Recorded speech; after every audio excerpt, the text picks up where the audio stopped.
മാന്യ സുഹൃത്തുക്കൾക്ക് സ്നേഹവന്ദനങ്ങൾ. സോഷ്യൽ മീഡിയയുടെ അതിപ്രസരം എല്ലാവർക്കും ചിന്തിക്കുവാനും പ്രവർത്തിക്കുവാനും ഒക്കെയുള്ള ഒരു സൗകര്യമുണ്ടാക്കിയിരിക്കുന്നു എന്നത് ശ്രദ്ധേയമാണ്. പലപ്പോഴും നല്ല പ്രായമെത്താത്തവർ എന്ന് പറഞ്ഞാൽ കൗമാരക്കാർ ഏതാണ് ശരി ഏതാണ് തെറ്റ് എന്ന് അവർക്കറിയില്ല. അവകൾ തിരിച്ചറിയുവാൻ പ്രായമാകുന്നതിന് മുമ്പ് തന്നെ അവർ അവകളെക്കുറിച്ച് ചിന്തിച്ചു തുടങ്ങും. സ്വാഭാവികമായും അവർ അത്തരത്തിലുള്ള സംശയങ്ങൾ അവർക്ക് ഉടലെടുക്കുമ്പോൾ അവരുടെ മുൻപിൽ നിൽക്കുന്നവരോട് ചോദിക്കാറാണ് പതിവ്.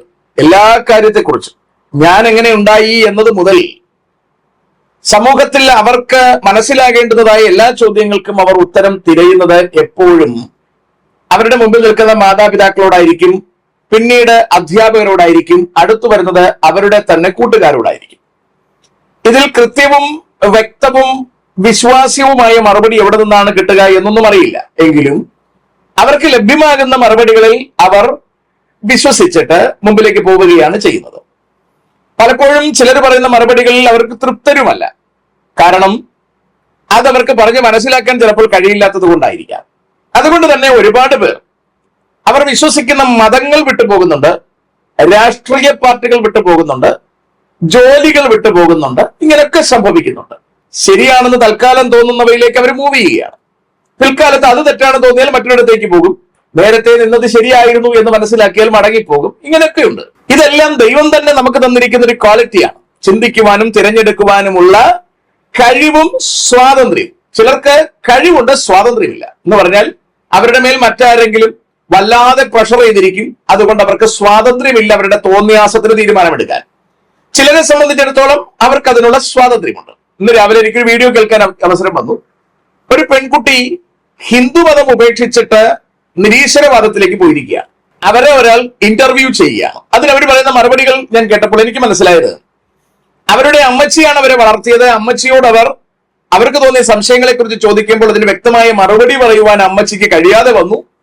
പിന്നീട് സംശയം അവർക്ക് ഇങ്ങനെ ഡെവലപ്പ് ചെയ്തു. അപ്പോൾ ഏതാണ്ട് നിരീശ്വരവാദി അവർക്ക് മറുപടികൾ കൊടുത്തു. ആ മറുപടികൾ അവർക്ക് യോഗ്യമായി തോന്നി. അതുകൊണ്ട് അവർ മതം വിട്ടു. പിന്നെയും അവർ പറയുന്നുണ്ട്, ഇനിയും എനിക്ക് അത് ശരിയാണെന്ന് തോന്നിയാൽ ഐ ഗോ ബാക്ക്.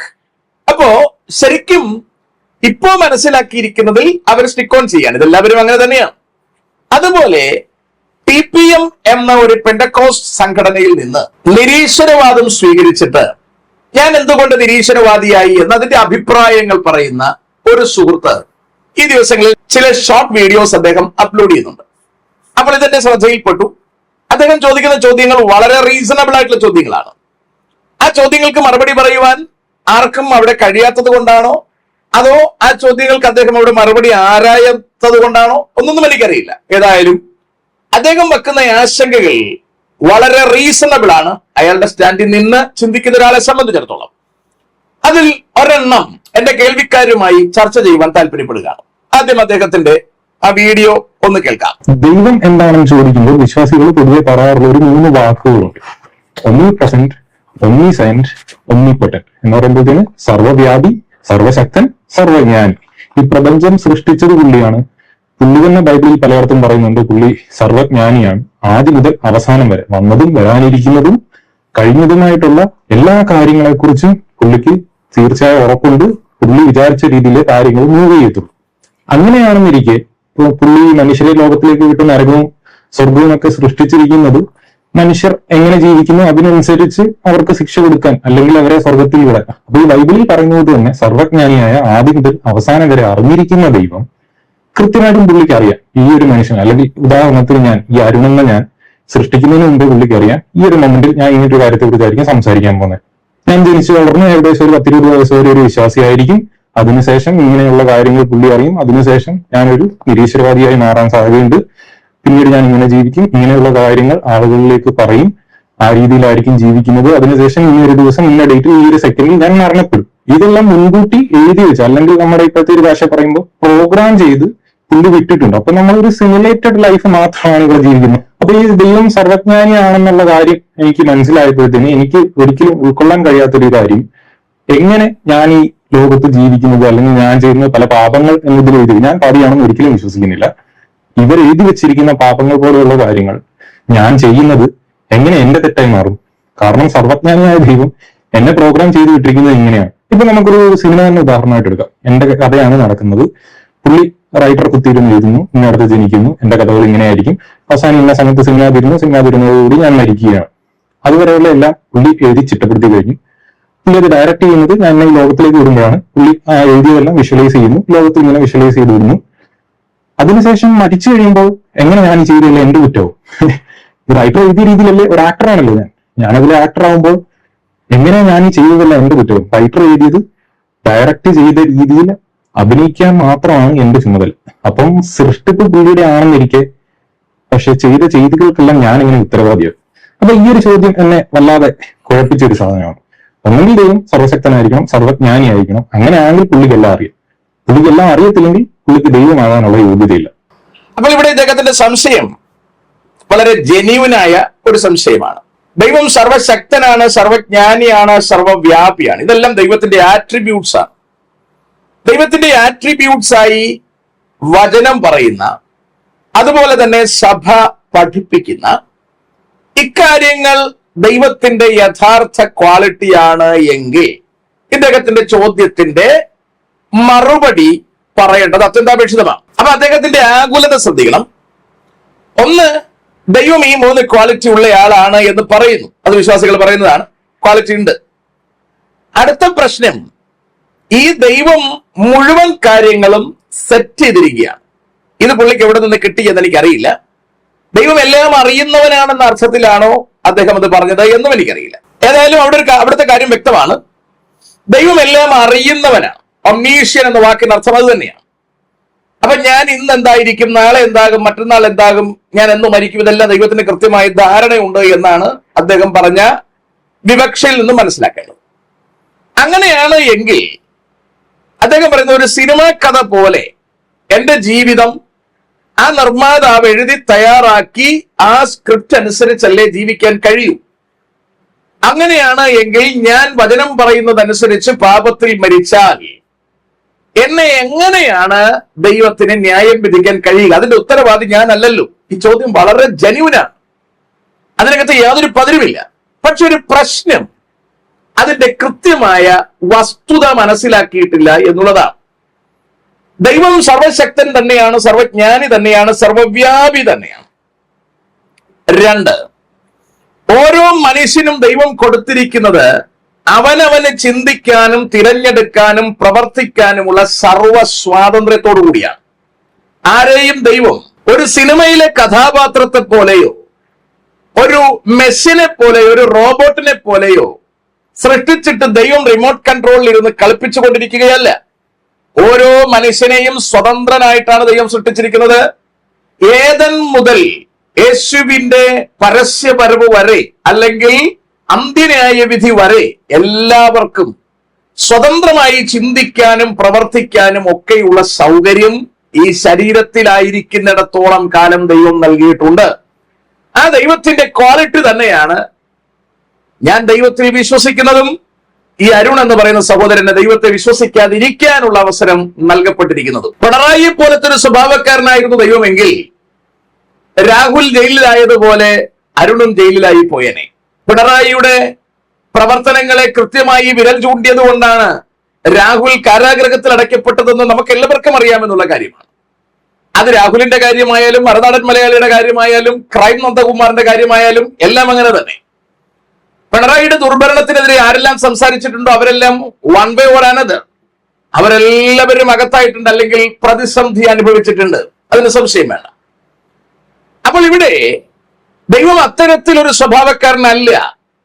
ദൈവം സർവശക്തനും സർവജ്ഞാനിയും സർവവ്യാപിയുമായിരിക്കുമ്പോൾ തന്നെ മനുഷ്യനെ സർവ സ്വാതന്ത്ര്യത്തോടു കൂടിയാണ് സൃഷ്ടിച്ചിരിക്കുന്നത്, ഭൂമിയിലാക്കി വച്ചിരിക്കുന്നത്. ആ മനുഷ്യൻ എങ്ങനെ ജീവിക്കണം എന്ന് തീരുമാനിക്കുന്നത് ദൈവമല്ല, അവൻ തന്നെയാണ്. ഏതെങ്കിലും ദൈവം മനുഷ്യനെ സൃഷ്ടിച്ച് തോട്ടത്തിൽ കൊണ്ടാക്കിയിട്ട് നടുവിൽ ഒരു വൃക്ഷം നിർത്തിയിട്ട് പറഞ്ഞു, ഈ വൃക്ഷത്തിന്റെ ഫലം തിന്നരുത്, തിന്നാൽ നമ്മൾ തമ്മിലുള്ള ബന്ധം അവസാനിക്കും. അപ്പോൾ ദൈവവുമായിട്ടുള്ള ബന്ധം വേണമോ വേണ്ടയോ എന്ന് തീരുമാനിക്കാനുള്ള സർവാധികാരം ദൈവം മനുഷ്യന് കൊടുത്തിരുന്നു. ചെകുത്താനാണ് മനുഷ്യനെ മാനിപ്പുലേറ്റ് ചെയ്തത്, അവന്റെ ചിന്തയെ സ്വാധീനിച്ചത്. എന്നിട്ട് അവനെ കൊണ്ട് ആ വൃക്ഷഫലം തീറ്റിച്ചു, ദൈവത്തിൽ നിന്ന് അകലുമാറാക്കി. അടുത്ത നീതിമാനായ ദൈവം ചെയ്ത പദ്ധതി പാപിയായ മനുഷ്യനെ ചേർത്ത് നിർത്താതെ, അതാണ് ദൈവത്തിന്റെ നീതി. ദൈവത്തിന്റെ സ്നേഹം കാരണം പാപിയായവനെ ഉപേക്ഷിക്കാതെ തെറ്റ് പറ്റിപ്പോയതാണെങ്കിൽ അവന് മടങ്ങാനുള്ള ഒരു അവസരം നൽകുകയാണ്. ഏതെങ്കിലും ഒരു വൃക്ഷം നട്ടിട്ട് കർത്താവ് പറഞ്ഞു, ഇതിന്റെ ഫലം തിന്നാൽ നമ്മൾ തമ്മിലുള്ള ബന്ധം വിച്ഛേദിക്കപ്പെടും. അങ്ങനെ മനുഷ്യനത് തിന്നത് അവന്റെ ഇഷ്ടം കൊണ്ടല്ല, അവൻ ദൈവത്തിൽ നിന്ന് അകന്നു. അടുത്ത ദൈവം വെച്ചതാണ് ഒടുവിലത്തെ ആദമായ ക്രിസ്തുവിനെ. മാനവകുലത്തിൽ ആരെങ്കിലും ഒന്നാമത്തെ ആദമിന്റെ പാപം അവനിലേക്ക് ട്രാൻസ്മിറ്റ് ചെയ്തിരിക്കുന്നത് കൊണ്ട് ആ പാപം എനിക്ക് വേണ്ട എന്നും ദൈവം മക്കൾ എന്ന പദവി എനിക്ക് മടക്കി കിട്ടണമെന്നും ആരെങ്കിലും ആഗ്രഹിച്ചാൽ, ഏദനിൽ വിലക്കപ്പെട്ട കനി നിന്നതുപോലെ തന്നെ സർവമാനകുലത്തിന്റെയും മുൻപിൽ കർത്താവായ യേശുക്രിസ്തുവിനെ രക്ഷകനായി നിർത്തിയിരിക്കുന്നു. ഒന്നും ചെയ്യണ്ട, ഇരിക്കുന്നിടത്ത് എഴുന്നേക്കണ്ട, ഇരിക്കുന്നിടത്തിരുന്നു കൊണ്ട് കർത്താവായ യേശുക്രിസ്തു എന്ന ദൈവത്തിന്റെ നീതിയെ ഹൃദയം കൊണ്ട് രക്ഷകനായി വിശ്വസിച്ച് വായികൊണ്ട് ഏറ്റുപറഞ്ഞ് അംഗീകരിക്കുക മാത്രം ചെയ്താൽ അവന് ദൈവമക്കളാകാനുള്ള അധികാരം ഈ ദൈവം നൽകിയിരിക്കുകയാണ്. അതാണ് ദൈവത്തിന്റെ സർവശക്തി, ദൈവത്തിന്റെ സർവ്വവ്യാപിത്വം, ദൈവത്തിന്റെ സർവജ്ഞാനം, ദൈവത്തിന്റെ നീതി, ദൈവത്തിന്റെ സ്നേഹം, ദൈവത്തിന്റെ ഇറ്റേണിറ്റി. ഈ ക്വാളിറ്റി എല്ലാം ചേർന്ന് വരുമ്പോഴാണ് ഈ മെച്ചമുണ്ടാകുന്നത്. അത് മനസ്സിലാക്കുവാൻ വെറും 1.5 കിലോ തല കൊണ്ട് നമുക്ക് കഴിയില്ല. അതിനെ കാലുകൊണ്ട് പുറംകാലുകൊണ്ട് തട്ടിക്കളയുന്നത് വലിയ ജ്ഞാനമായിട്ടൊന്നും കരുതണ്ട. അത് നമ്മുടെ അറിവില്ലായ്മയാണ്. നമ്മളെ ആരെങ്കിലും ഒക്കെ പറഞ്ഞ് പഠിപ്പിക്കുന്നതിന്റെ പ്രശ്നമാണ്. കൊച്ചിലെ നമ്മളെ ആൾക്കാർ പറഞ്ഞു പഠിപ്പിക്കാൻ, ഞാൻ ഇതൊക്കെ കേട്ടിട്ടുള്ള കാര്യങ്ങളാണ്.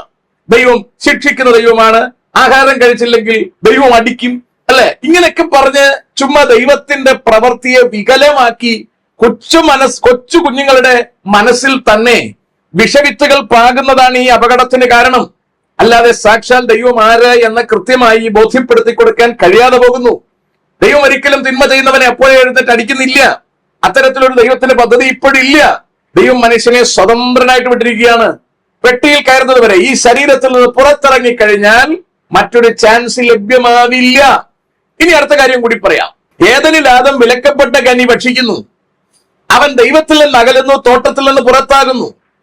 ഏകന്റെ ലംഘനത്താൽ മരണവും, ഏകന്റെ ലംഘനത്താൽ പാപവും, പാപത്താൽ മരണവും ലോകത്തിൽ കടന്നു.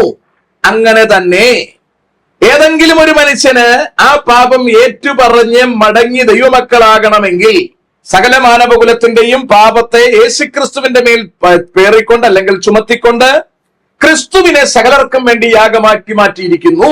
എല്ലാവരുടെയും ശിക്ഷ അവന്റെ മേലായി.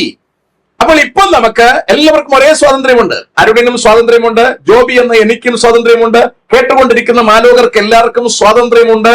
ഒന്നുകിൽ നമ്മൾ എല്ലാവരും ഒറ്റ മനുഷ്യന്റെ മക്കളായി ജനിച്ചിരിക്കുന്നു, അതുവഴി നമ്മളെല്ലാവരും പാപികളായി മാറിയിരിക്കുന്നു. ദൈവമക്കൾ എന്ന പദവി നമ്മൾ നഷ്ടപ്പെടുത്തിയിരിക്കുന്നു. അങ്ങനെ തന്നെ ജീവിച്ചാൽ മതിയെങ്കിൽ അങ്ങനെ തന്നെ തുടരാം, ഒരു കുഴപ്പമില്ല. ഇല്ല, ഒന്നാമത്തെ ആദമിന് തെറ്റുപറ്റിയിരിക്കുന്നു, ഞങ്ങൾക്ക് ദൈവമക്കൾ എന്ന പദവിയിലേക്ക് മടങ്ങിപ്പോകണമെന്നുണ്ടെങ്കിൽ ഒറ്റ വഴിയേ ഉള്ളൂ, മറ്റൊരുത്തല്ലും രക്ഷയില്ല. നാം രക്ഷിക്കപ്പെടുവാൻ, നാം ദൈവമക്കളാകുവാൻ ഒറ്റ വഴിയേ ഉള്ളൂ. അത് കർത്താവായ യേശുക്രിസ്തുവിനെ ഹൃദയം കൊണ്ട് രക്ഷകനെന്ന് വിശ്വസിച്ച് വായികൊണ്ട് ഏറ്റുപറഞ്ഞുകൊണ്ട് ദൈവം സ്നേഹത്തോടെ നീതിയോടെ നമുക്ക് വെച്ച് നീട്ടി തന്നിരിക്കുന്ന രക്ഷണ്യ പദ്ധതിയെ സ്വീകരിച്ച് ദൈവമക്കളായി മാറുക. തന്റെ ഏകജാതനായ പുത്രനിൽ വിശ്വസിക്കുന്ന ഏവർക്കും ദൈവമക്കളാകുവാൻ അധികാരം കൊടുത്തിരിക്കുന്നു. ഈ പദവിയാണ് നമ്മൾ ഉപയോഗിക്കേണ്ടത്. ആ പദവി ഉപയോഗിച്ചില്ലെങ്കിൽ നമ്മൾ ജന്മനാ തന്നെ പാപിയായിരിക്കുന്നത് കൊണ്ട്, നാം മടങ്ങാൻ തയ്യാറാകാത്തത് കൊണ്ട്, അത് തന്നെ നമുക്ക് ഇഷ്ടമായിരുന്നത് കൊണ്ട് നാം നരകത്തിലേക്ക് പോകും. ഇതാണ് അതിന്റെ ഫാക്ട്. അല്ലാതെ ആരെയും കർത്താവ് ട്യൂൺ ചെയ്തൊന്നും വിട്ടിട്ടില്ല.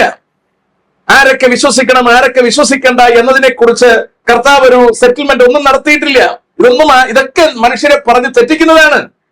ഞാൻ കേട്ടിട്ടുണ്ട് ചിലരൊക്കെ പറയുന്നത് ആദമിനെ ഉണ്ടാക്കുന്നതിന് മുമ്പ് തന്നെ ക്രിസ്തുവിനെ ക്രൂശിൽ യാഗമാക്കിയിരുന്നു എന്ന് പറയുന്ന തിരുമണ്ടന്മാർ നമ്മുടെ ഇടയിലുണ്ട്. അവരൊക്കെ തന്നെയാണ് ഈ യുവതലമുറയുടെ ചിന്തയെ നശിപ്പിക്കുന്ന വിഷങ്ങൾ ഈ ജനത്തിന്റെ ഹൃദയങ്ങളിലേക്ക് വാരി വിതറുന്നത്. പൗലോസ് പറഞ്ഞിരിക്കുന്ന ചില പദപ്രയോഗങ്ങൾ മനസ്സിലാക്കുവാനുള്ള ശേഷിയില്ലെങ്കിൽ വിട്ടുകളയുക എന്നുള്ളതല്ലാതെ അവകൾക്ക് നമ്മുടെ മനസ്സിന് ഉതകുന്ന ഒരു അർത്ഥം കൊടുക്കാൻ തയ്യാറായാൽ ദൈവത്തിന്റെ നീതിയും ദൈവത്തിന്റെ വിശ്വസ്തതയും ദൈവത്തിന്റെ സ്നേഹവും മണ്ണിട്ട് മൂടുന്നതായിരിക്കും ആ വ്യാഖ്യാനങ്ങൾ. അതുകൊണ്ട് അവകൾ തിരിച്ചറിയേണ്ടത് അത്യന്താപേക്ഷിതമാണ്. അതുകൊണ്ട് നാം ജന്മന പാപികളായി പോയി. കാരണം നമ്മൾ ആദമിന്റെ മക്കളായതുകൊണ്ട്. ശാസ്ത്രം പറയുന്നതനുസരിച്ച് കുരങ്ങിന്റെ വാല് ചെറുതായാണ് നമ്മൾ ഉണ്ടായതെങ്കിൽ നമുക്ക് രക്ഷപ്പെടേണ്ട ആവശ്യമില്ല, രക്ഷിക്കപ്പെടേണ്ട യാതൊരു കാര്യമില്ല. കാരണം പിന്നെ നമ്മൾ മൃഗമല്ലേ, നമ്മളെ പിന്നെ മനുഷ്യനായി കണക്ക് കൂട്ടേണ്ട ആവശ്യമില്ല. ശാസ്ത്രത്തിന് നാളിതുവരെ അമ്മാതിരി കുരങ്ങിന്റെ വാല് ചെറുതായാണ് നമ്മൾ ഉണ്ടായതെന്ന് തെളിയിക്കാൻ കഴിഞ്ഞിട്ടില്ലാതിരിക്കെ നാം എല്ലാവരും ദൈവത്തിന്റെ സൃഷ്ടിയാണെന്ന് ചുറ്റും എവിടെ നോക്കിയാലും തെളിവുകൾ നിശ്ചയമായും നിരന്നു കിടക്കെ നാം എന്തിന് പിന്നെയും ദൈവമക്കൾ എന്ന പദവിയിലേക്ക് മടങ്ങുവാൻ അമാന്തിച്ച് നമ്മൾ ദൈവമക്കൾ അല്ലാതെ ചെകുത്താന്റെ സന്തതികളായി തുടരണം? ഇവിടെയാണ് നമ്മുടെ ബുദ്ധിയെയും സ്വാതന്ത്ര്യത്തെയും ചെകുത്താൻ പിന്നെയും കൺട്രോൾ ചെയ്യുന്നത്. മനസ്സിലാകുന്നു എന്ന് വിചാരിക്കുന്നു. ഏതെനിൽ ദൈവം മനുഷ്യന് കൊടുത്തിരുന്ന സ്വാതന്ത്ര്യം ചെകുത്താൻ കൺട്രോൾ ചെയ്തു, അവനെ ദൈവമക്കൾ അല്ലാതാക്കി മാറ്റി. ഇപ്പോഴും നമുക്ക് തന്നിരിക്കുന്ന ആ സ്വാതന്ത്ര്യത്തെ ചെകുത്താൻ കൺട്രോൾ ചെയ്തിട്ട് ദൈവമക്കൾ ആകാനുള്ള പദവിയെ നമ്മൾ ഗൗനിക്കാതെ മുമ്പിലേക്ക് പോവുകയാണ്. നമ്മൾ പറയാണ് വരുന്നിടത്ത് വെച്ച് കാണാം, കണ്ടോളൂ, അത് കാണണം, എല്ലാവരും കാണണം. പക്ഷെ ഒരു കാര്യം അറിയണം, കാലം കഴിഞ്ഞതിന് ശേഷം, ശരീരത്തിൽ നിന്ന് ഇറങ്ങിയതിന് ശേഷം പിന്നീട് കാണുന്നത് കൊണ്ട് അർത്ഥമില്ല എന്ന വസ്തുത തിരിച്ചറിയുന്നത് നല്ലതായിരിക്കും എന്ന് മാത്രം ഓർപ്പിക്കുകയാണ്. ഇപ്പോൾ അരുൺ എന്ന സഹോദരൻ നിൽക്കുന്ന നിലയിൽ നിന്ന് ചിന്തിക്കുന്ന ചിന്ത വളരെ കൃത്യമാണ്. പക്ഷേ ആ നിൽക്കുന്ന നിലപാട് തെറ്റാണ്. അദ്ദേഹം പഠിച്ചത് ഇവിടെ നിന്നാണെന്ന് എനിക്കറിയില്ല. TPM-കാര് പഠിപ്പിച്ചതാണെങ്കിൽ അത് തെറ്റാകാതിരിക്കാൻ യാതൊരു കാരണവുമില്ല. TPM-ൽ വിശ്വാസികൾ നിന്നുകൂടുന്നത് എന്തെങ്കിലും അറിഞ്ഞിട്ടല്ല, അവിടുത്തെ ആ പകിട്ട് കൊണ്ടാണ്.